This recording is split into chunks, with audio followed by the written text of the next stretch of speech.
Howdy, partners.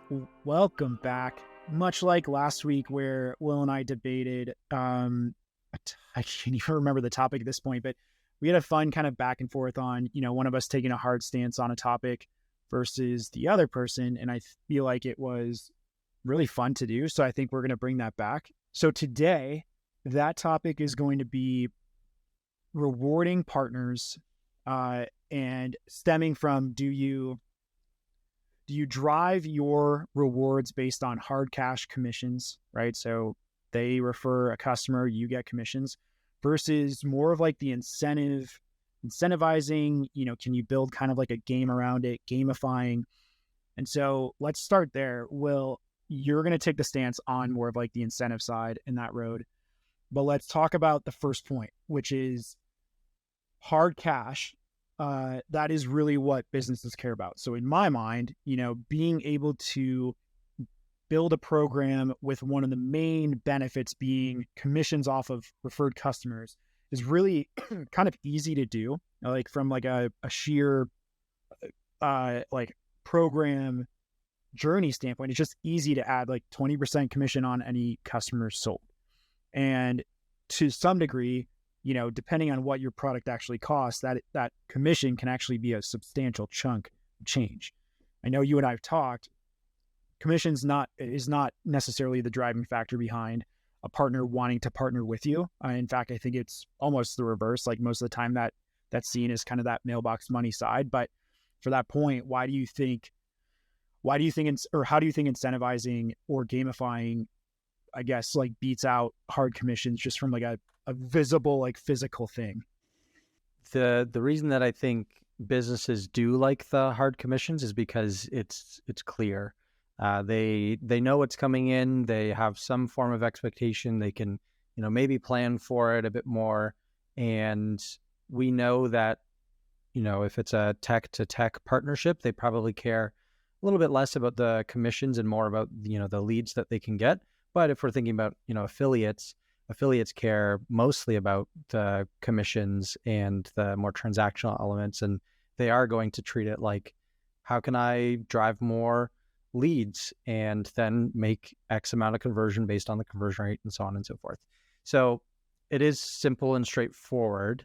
However, I think the major challenge is, and this I would say is kind of across a business, is it may be good for the business and incentivizes the business, but it doesn't incentivize the individuals because the individuals care about more than just the dollars for the most part. If they are incentivized through, a gift that they can receive that they either really want themselves, or, if there's this opportunity to win AirPods and they want to give it to their, kids, or, regift something, whatever it is, there's this additional sentimental value and there's more of a meaningful value to it. And that has additional impacts that a business cannot directly track. And so there's basically this dissonance between a business wants to track it and then they can operationalize it, put a process around it. But that doesn't always actually drive behavior. And the things that do drive behavior, they are harder to track. And I think it kind of breaks down when it gets into, how can we manage this like a funnel and treat it like a business piece? So I think that may be the main difference between like what actually motivates the business and the people involved.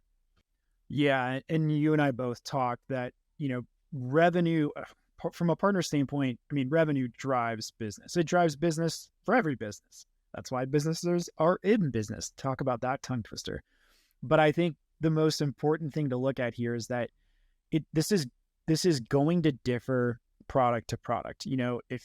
If you're selling $10,000 pieces of software and you're giving 20% commission to partners, that is a substantial amount of money that, deal to deal could be important. So versus, like lower dollar SaaS products, it's going to be a drop in the bucket. But I think more importantly, the reason why I'm for the hard commissions, as at least a part of your benefits package. Keep in mind, I'm not saying this is the entirety.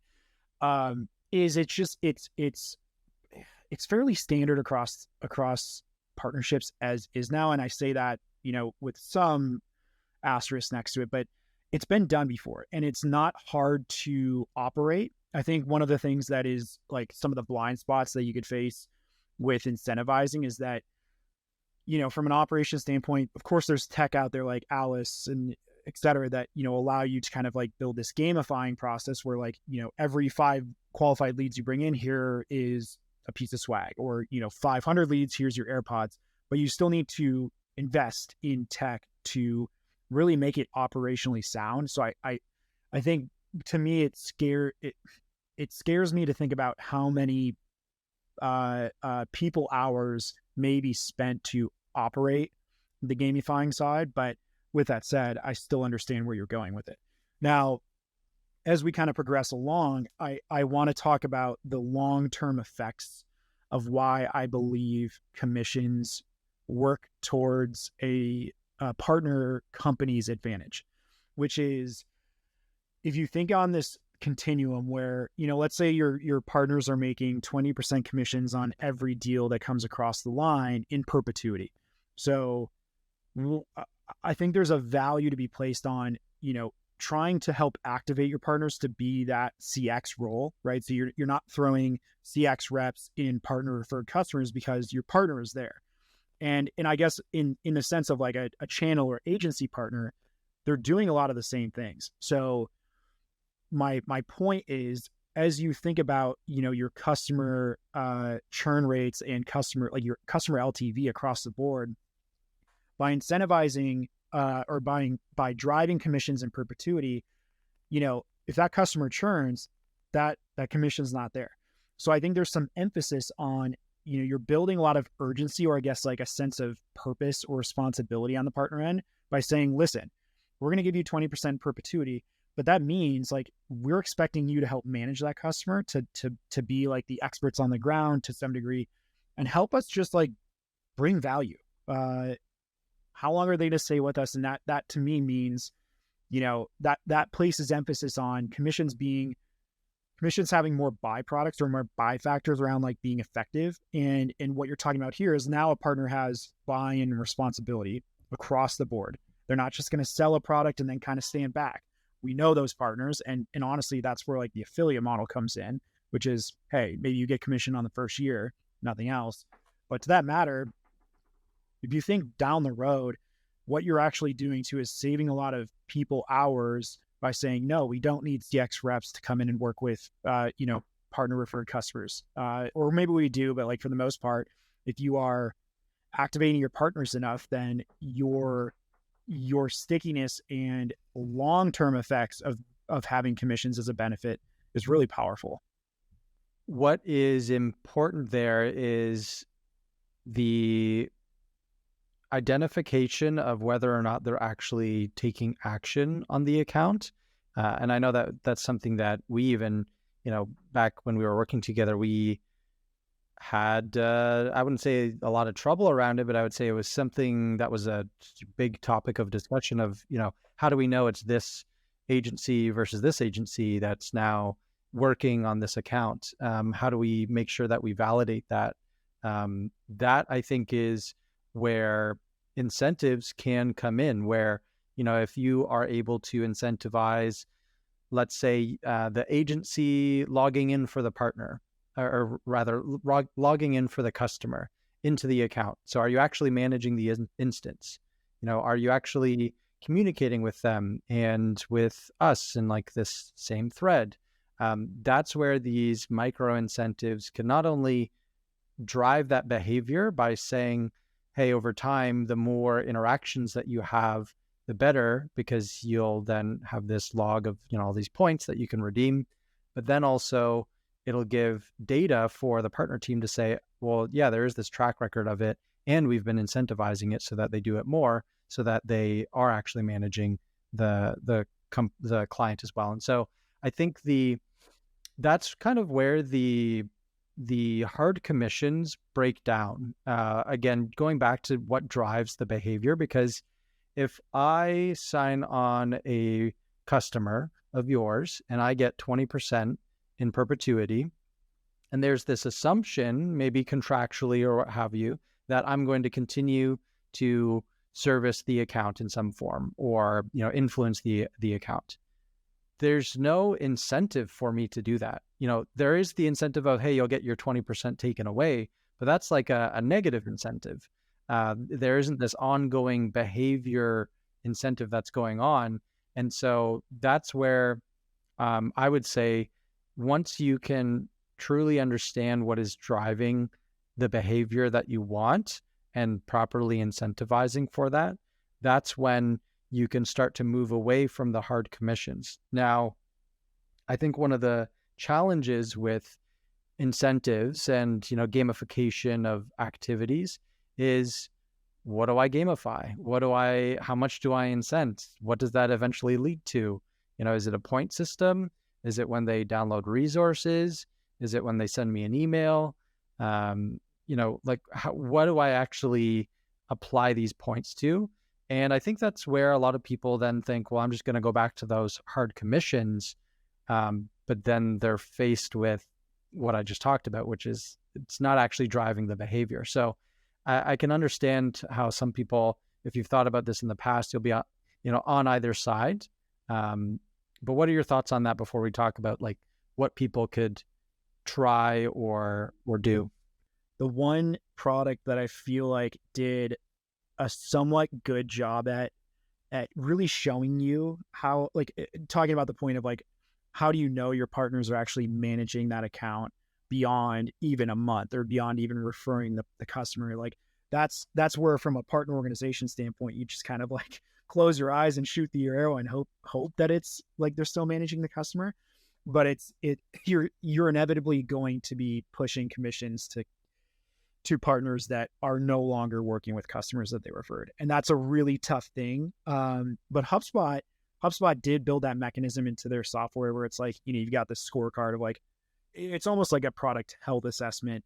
And I like it in one degree because it's both, I guess, like, selfishly, partner organizations can use it because you can go into accounts and be like, hey, are our partners actually still using this? I'm sure you can operate it or automate it to some degree. But what I will tell you is that it still did a lot of like cutthroat style. It brought a lot of cutthroat strategies in where, like, even if you're, you don't have this HubSpot customer anymore, but you still have access to their HubSpot account, well, you can just pop in and do a couple things and still get the commission. That's beyond the point. I agree with your thought and your idea around hard commissions, or like commissions long term, can be very spread out in terms of how you can control it. Like, you almost lose control once the customer comes through the door. Whereas with the incentive side, I almost look at it like you're gamifying this journey. It's like for all the Zelda player like nerds out there, which I'm one of them. A lot of this is you choose your own adventure. But can we put these certain milestones or quests or adventures into play where you can earn something, whether it's, to your point, points that then can be, turned in like Chuck E. Cheese, like tokens where you can get prizes, get whatever you want. And I think the one thing I will say on that side that I really like is that you can almost guide the partner journey, meaning if one of your goals early on with new partners is to help enable them on your product, to help, enable them on how to position your product, or just become a successful partner, I think the incentive and gamification of like a benefit is really powerful. Again, I think like you can help guide them to say, did you know you can go here and earn 5 points by reading our persona documentation or doing all this? And so in one side, I really like that. But once again, what I will come back to is that I think you need to have a fully functioning team, or at least a very solid team around you, to help build that journey. And that takes time. And is it time well spent? Well, you don't know. It's kind of like you're taking that strategic guess, but I don't know. It's really hard for me to get past like how many hours you would need to put into place to build that proper journey to then say, by the end of this, partners can turn in points for dollars or whatever it goes back to, It just seems like a lot of work, a lot of tech, a lot of people hours. I want to get your thoughts. Yeah, and it also makes me think of, if you have an idea and you want to build something, whether it's enablement or a partnership, you need to validate it first. And so I would say, I've never built the incentive itself, but I have consumed a lot of content on it. People want to learn more. Magentrix does talk about this, and so I recommend checking out, what they're working on, and then also some of their content.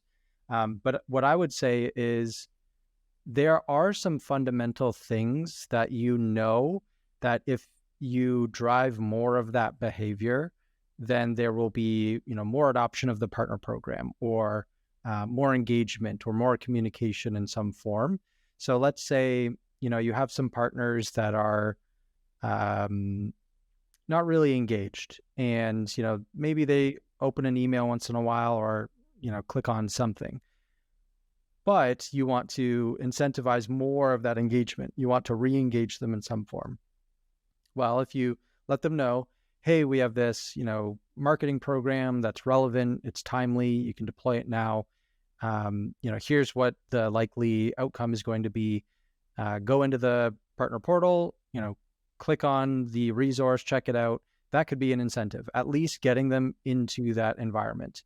And then the second incentive is, well, are they actually, clicking the button to then, download it, move it to their instance, whatever that is? That's going to be extremely high value. So I would say, if anyone is thinking about this incentive journey, I would say just start very, very small and think of those micro actions that your partners are not doing today that you wish they would be doing. And then think about how you can incentivize. And of course, if you have a system that allows for this, I know Magentrix does this, where, if you click a certain thing or download a certain resource, then you get a certain amount of points. But even if you're just starting to try and plot this out of what are those key actions that I want these partners to take, that's going to probably give you a lot of insight into some of the potential deficits of the partnerships that you have, or how you're engaging with them, but then also how you can incentivize those actions. So I guess my slight rebuttal is, it may not need to be that big, but it can be definitely that big, but it can also be very small, and you can start small. And I would say you're probably better off starting small, because you don't want to try and go from, marketing program to closed won business to managing the client. Start with just getting your partners more engaged in the program. And then that will kind of cascade out. And I would say that's also the start of the journey. What's step one in the journey? What's step two? Well, it's getting more engaged in the partnership as step one, and then, taking action, deploying resources, et cetera, is step two, and so on and so forth. Yeah. And you and I were talking beforehand too, like it makes total sense. Like I think from an end user perspective, I'm more intrigued by trying to kind of like, earn points and like go up this leaderboard and turn in these points for something like that excites me. So from like a buy-in standpoint, I don't think we need to worry about like, from a user experience, would you be bought in or not? But I completely agree that starting in this like micro level, or this like micro dosing for that matter, is going to be really critical. And what I would add to your point is get a sense for if you have an existing partner program, ask your partners.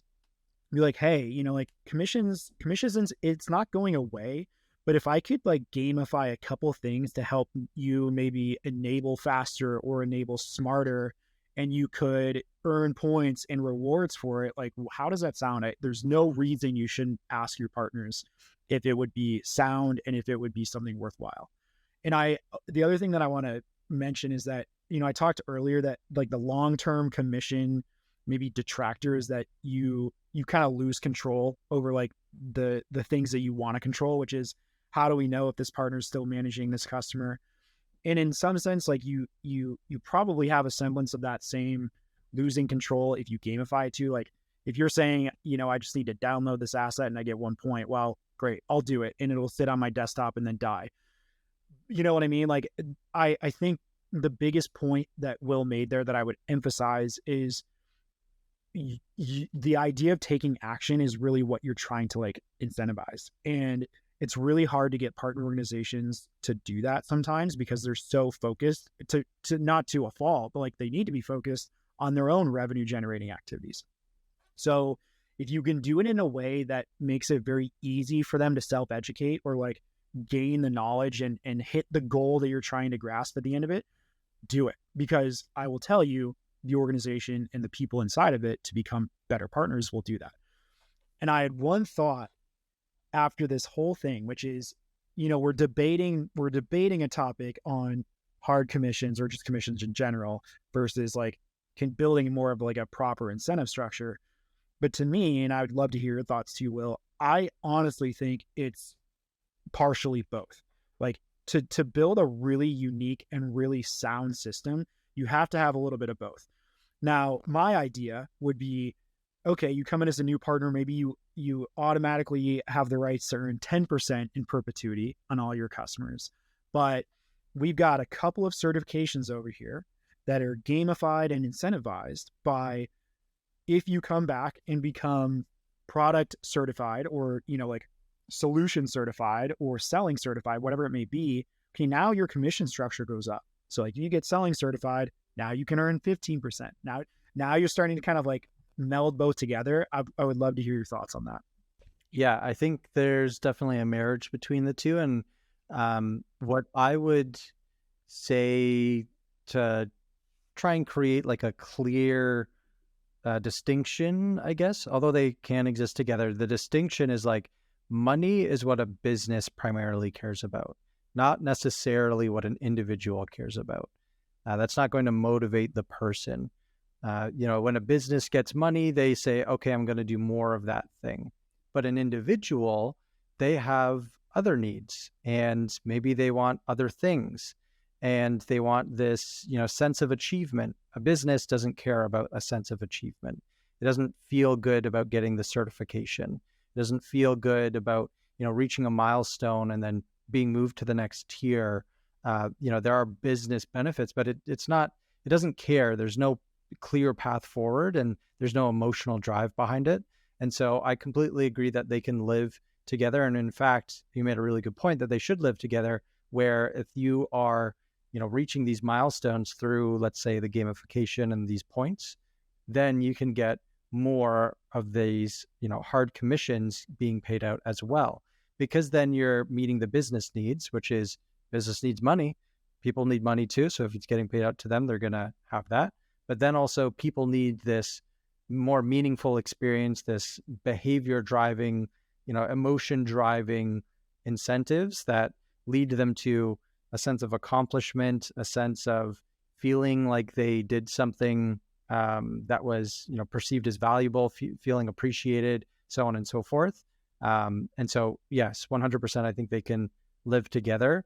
And although I didn't, lean in as much to what I just laid out, but that behavior piece and the individual versus the business and like what incentivizes them is a very good thing to think about, because that opens up the door of, well, what if I send gifts to my partners? Or what if the AEs on my partner's team that I'm trying to reach and get them more engaged, what if I am sending them things that they care about, whether that's leads or spiffs or, whatever it is, that is going to get you to think more about, okay, well, people are not just a business, they are people. So they're incentivized and motivated by specific things. Yeah, I agree. And I think it's spot on. I feel like we just won Shark Tank with our great idea here of bringing both together, but also like you need to be able to decipher and connect the dots between the individual's needs and the business needs, because there's not always going to be a scenario where your main point of contact is the CEO, at which point like you kind of hit both in one person. In most scenarios, you're working with people that work for the CEO, right? They are an individual contributor to some degree. And so I think if you can start to align both the business needs or business goals of your partners and the individual wants and needs to help like drive what makes them tick, you're going to be onto something. So with that said, Will, great debate. I actually love how we melded it together this time. And I feel like we came together and acted as one. So I hope we have more of these sessions, but stay tuned for more on that. We do have some guests coming up in the coming weeks, so we won't bore you with just ourselves anymore. But have a great day, and thank you for tuning in to another episode of Howdy Partners. Thanks, everyone.